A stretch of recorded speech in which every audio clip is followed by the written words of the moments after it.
तुम्हारी तो औकात ही नहीं है कि तुम किसी भी ड्रैगन को वश में कर सको। क्या तुम जानती हो तुम किससे बात कर रही हो? 10वें स्तर के शक्ति का मालिक, नवांगन साम्राज्य के भावी सम्राट राजकुमार क्षितिज है ये। लगता है तुम दोनों मुझे हंसा हंसा के मार डालोगे।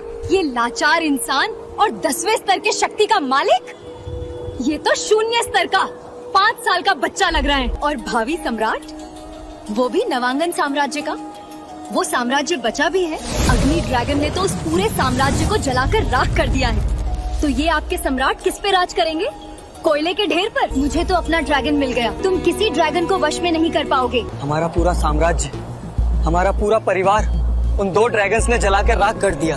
उस दर्दनाक हमले के बाद तुम 1 साल तक बेहोश थे।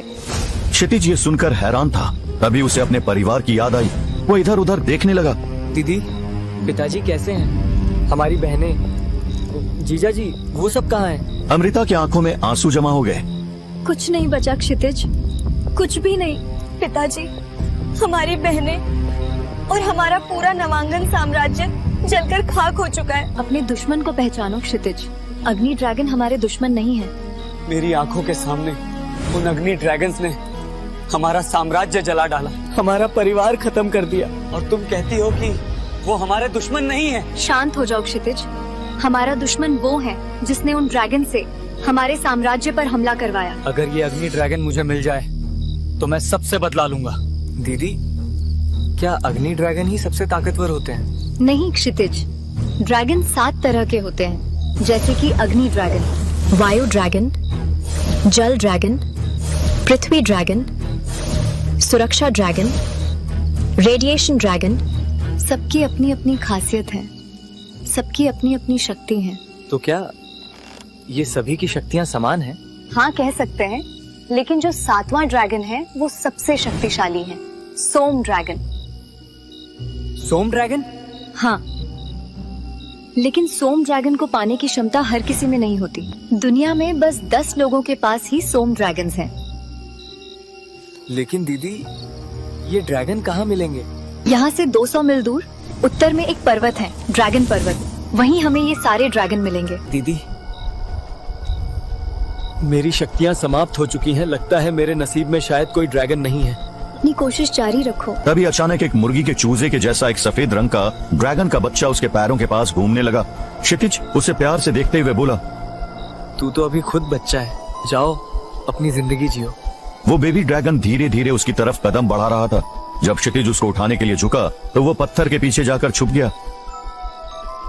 लो, अब ये बच्चा भी भाग गया।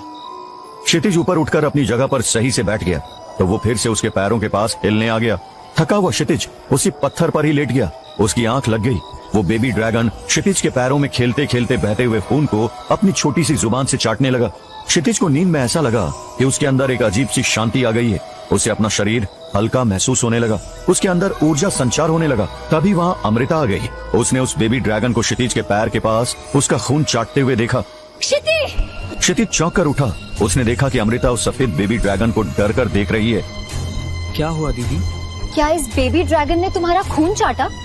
क्षितिज ने अपने अंगूठे की तरफ देखा। उसकी चोट पूरी तरह से ठीक हो चुकी थी। शायद हाँ दीदी, लेकिन हुआ क्या? ये कोई आम ड्रैगन नहीं है। ये ड्रैगन जाति में से सर्वोच्च जाति का सर्वशक्तिशाली सोम ड्रैगन है। क्षितिज के पैरों तले जैसे जमीन खिसक गई थी। वो तो बस कोई भी एक सामान्य ड्रैगन को वश में करने आया था, लेकिन उसके सामने अब सोम ड्रैगन था। अब क्या होगा आगे? क्या सोम ड्रैगन के साथ क्षितिज के आत्मा का संबंध बन चुका है? आखिर वो शत्रु कौन है जिन्होंने क्षितिज के परिवार को, साम्राज्य को तबाह कर दिया? आगे की कहानी जानने के लिए देखें अगला एपिसोड सिर्फ पॉकेट एफएम के YouTube चैनल पर। और ब्रह्मांड का रक्षक के सारे एपिसोड्स को सुनने के लिए डिस्क्रिप्शन में दी लिंक से डाउनलोड करें पॉकेट एफएम ऐप।